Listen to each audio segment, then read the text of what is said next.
Estamos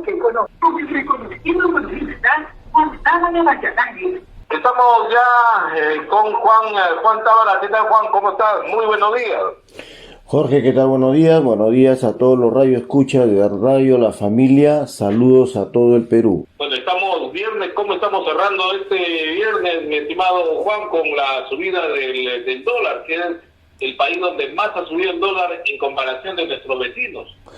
Sí, el dólar se mantiene todavía en un rango muy alto, 4.0893, que es un rango que ha venido incrementándose continuamente, más o menos respecto al día anterior una variación de 0,39%, y en todo el año prácticamente una variación de 13.03%. Esto significa un fuerte incremento, no lo habíamos visto en muchísimo tiempo. Los rangos, incluso antes de 28 de julio, estaban ubicados entre 5, 6, 8%, en algún caso 10%, pero ahora ya superó este nivel y el dólar, en realidad, como dices tú, está afectando a los valores de una infinidad de productos que vienen de afuera, porque todos los productos importados se compran en dólares y eso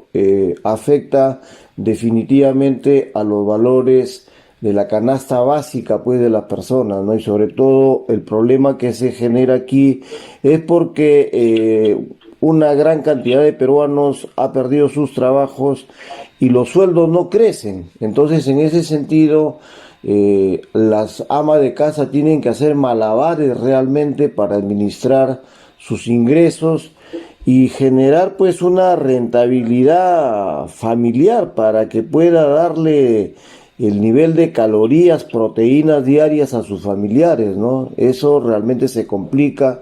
Ojalá que este escenario que estamos viendo de manera política no trascienda más en, en la parte económica, porque si no vamos a seguir teniendo muchos problemas. Pero también, Juan, hay que entender, no sé, a ver, tú como especialista en estos temas, hay todo un aprovechamiento también de los empresarios, ¿no? Usted recordará sobre la falta de gas, el alza de gas en los grifos. Se decía que era por la marea, ¿no? En el mar, que no estaba. Nosotros quienes nos hemos dedicado en un tiempo a la pesca decíamos el mar está movido, ¿no? Pero no permitía, pues, a los buques descargar este combustible. Pero ¿por qué el gas doméstico está también en alza? Entendiendo que Camisea también sale el gas del GLP, no solamente el gas natural, sino el GLP. ¿Por qué es tan encarecido acá el gas en nuestro país en comparación? Porque ayer estuve conversando con algunos amigos de Ecuador, Bolivia y también Chile. O sea, hay un aprovechamiento de toda esta situación y ponen como pretexto el tema ya político coyuntural. Bueno, sí, pero recordemos también, por ejemplo, Jorge, que en la región, por ejemplo, Bolivia tiene una cantidad enorme de gas. Ellos tenían al 2018 superaba los 10 trillones de pies cúbicos, ¿no? Comparado con lo de Perú es diferente. Perú tiene una cantidad menor en tema de gas, y la mayoría del gas se exporta. Entonces, y por otro lado, que aquí no hay organismos reguladores que le digan a las empresas operadoras de combustibles que debe mantenerse un precio determinado, ¿no?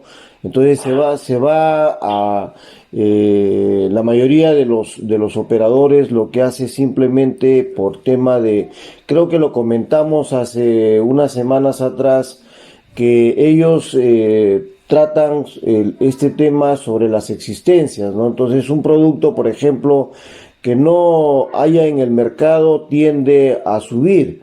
Entonces, esto es producto también de lo que tú comentas, de que algunos empresarios especuladores ejercen una influencia en el mercado para que los valores crezcan, ¿no?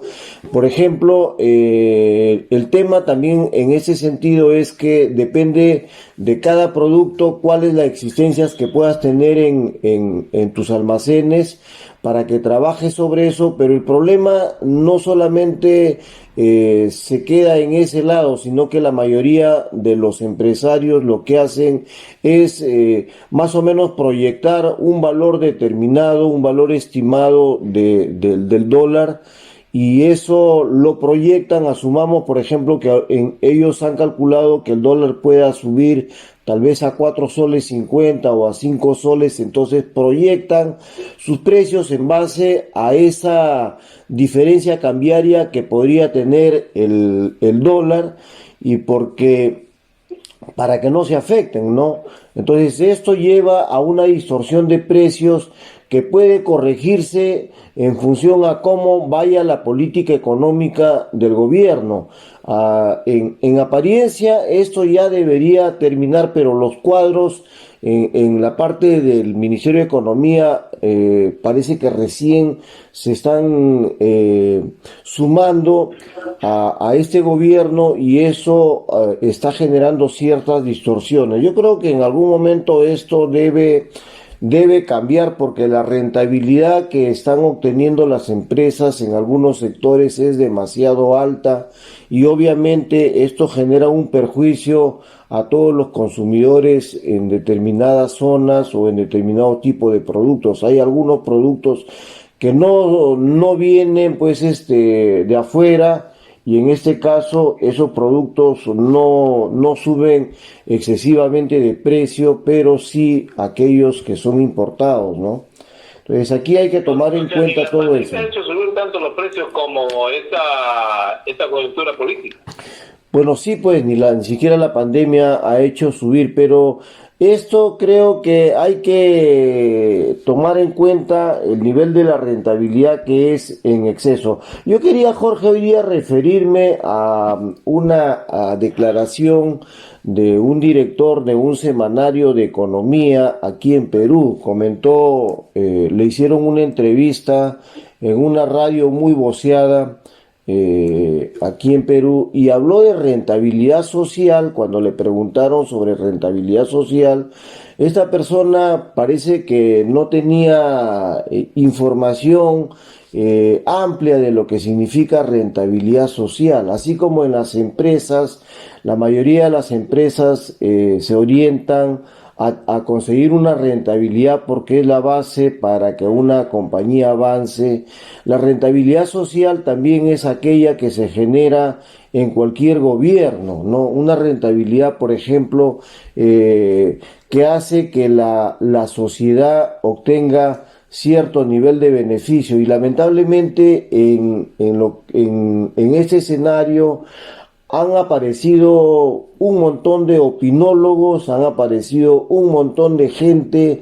No es el caso de todos los comunicadores. Lamentablemente hay periodistas que no tienen información exacta de lo que es tal o cual concepto. Entonces emiten conceptos erróneos, emiten conceptos equivocados, porque escuché hablar de rentabilidad social y decía, pero eso no existe. ¿Qué es rentabilidad social? ¿Cómo se puede cómo en el gobierno pueden estar hablando de rentabilidad social? Sin embargo, la rentabilidad social viene con la finalidad de que el consumidor obtenga un beneficio directo.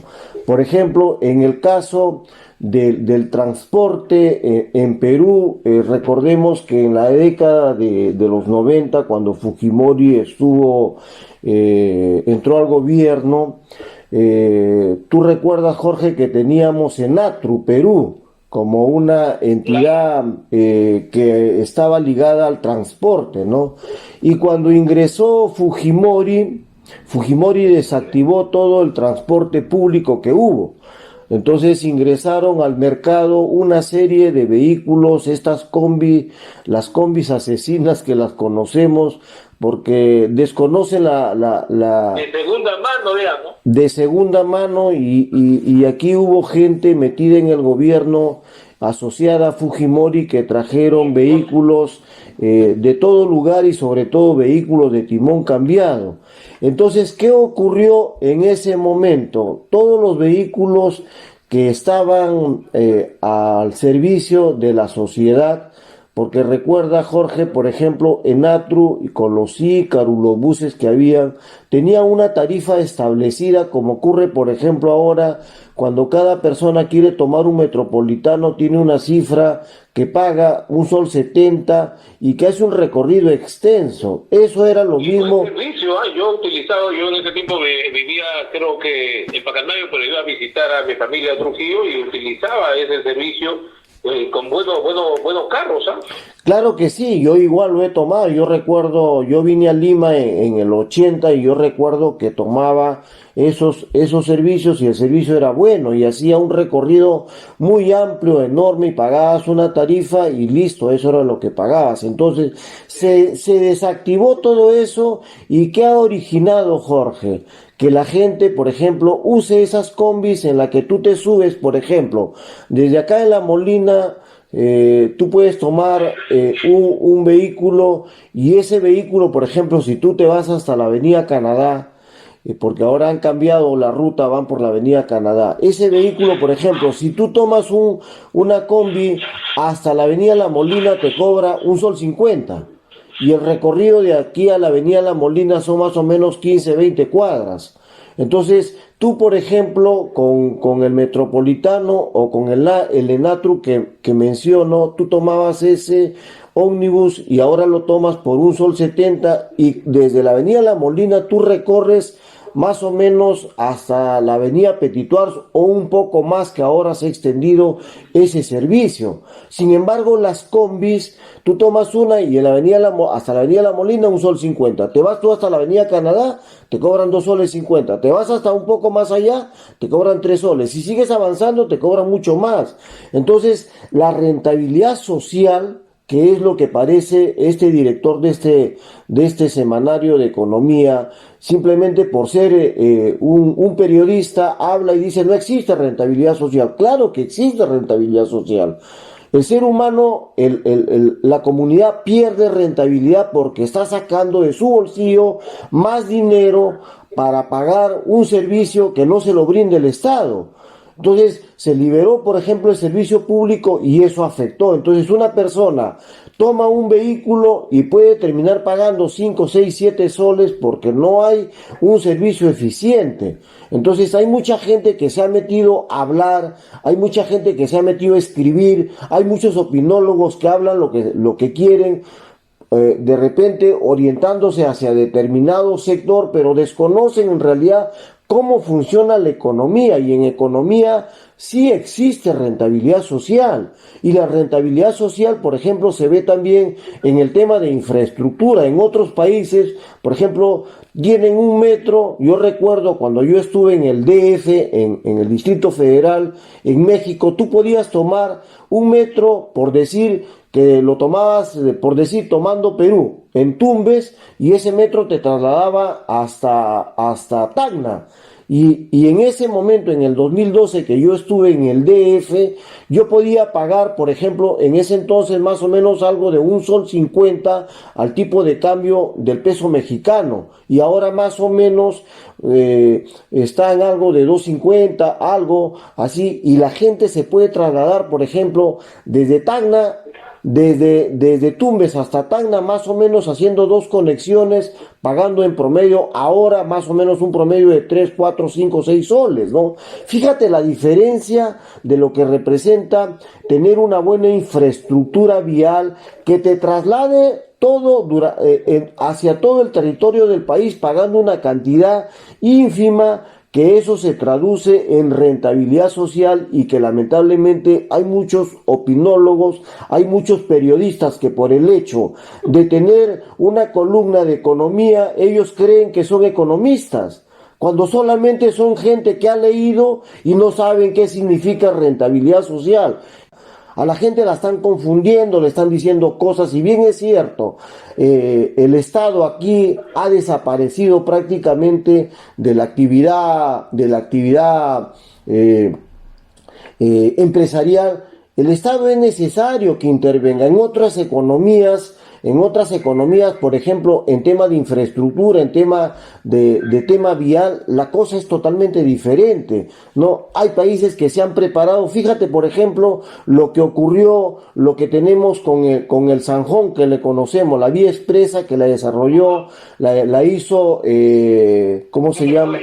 Claro, Luis Bedoya la hizo en la época de los 70. Yo supongo que Luis Bedoya en esa oportunidad viajó a Europa, viajó a Canadá, viajó a Estados Unidos, viajó a otros países y miró otras realidades y se proyectó en el futuro para darle a la sociedad. Fue en su época una, disculpa Juan que te interrumpo, fue en su época una obra bastante cuestionada y se decía, ¿cómo que se va a hacer obras que si Lima no tiene tantos vehículos? Y como tú dices, y eso es lo que yo siempre he reclamado, o sea, hay que hacer una obra no que dure una semana, un año, sino es que hay que proyectarnos para que sirva durante muchísimos años. Y eso es lo que ocurre porque lamentablemente nadie tiene visión de futuro. Yo he comentado aquí y he fustigado mucho a los congresistas cuando los he entrevistado porque lamentablemente tienen una mirada de corto plazo. Entran, el tiempo que les toca estar en el gobierno, listo y se van.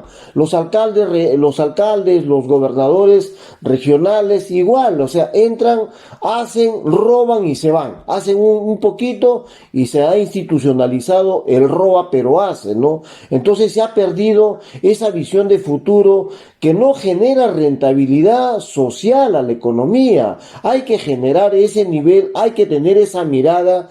Lo que en este momento, yo por ejemplo, ahora estoy discrepando con cosas que está haciendo el gobierno, con el nombramiento de gente que en realidad no tiene la capacidad como para poder ser, llevar a cabo determinadas acciones en determinados lugares que se le está colocando, ¿no? Esa gente, por ejemplo, si no está preparada, hay que relevarla. Por ejemplo, hoy día acabo de escuchar una noticia en la que dicen que en el cuartel Barbones, donde se ha instalado también un vacunatorio, por ejemplo, la gente en el Agustino se estaba quejando porque les están diciendo, venga mañana, venga mañana, venga mañana, y está generando, eso por ejemplo, tiene que el gobierno actuar en forma inmediata, el Ministerio de Salud tiene que tomar cartas en el asunto para que rápidamente se corrijan esos problemas y para que la vacunación se haga intensiva y se cumplan los objetivos que se ha trazado este gobierno